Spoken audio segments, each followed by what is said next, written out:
Ay amigos, acá seguimos con Rafa, estamos dando un paseíto porque está muy lindo el día. Aprovechamos allá al fondo, atrás de mí, ahí ven ustedes allá, un promontorio, Vero, de la Cela del Diablo, ¿no?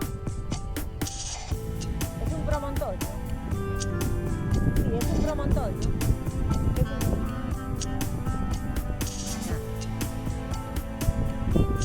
Allá arriba también hay una playa, ¿no? Arriba hay playa, Pati. Arriba hay pueblo. Y continuamos acá. Está haciendo un poquito de aire frío. Vamos a conversar. Me voy a sentar en el coche, amigos, porque verdaderamente está tirando aire un poquito heladito. Hace calor y hace frío. Entonces hay que estar al tiempo, como se dice. Hay que estar al tiempo para no enfermarnos antes que llegue el verano. Acá abajo en las escaleras. Allá está Rafaelito, que se da su paseíto, ¿eh?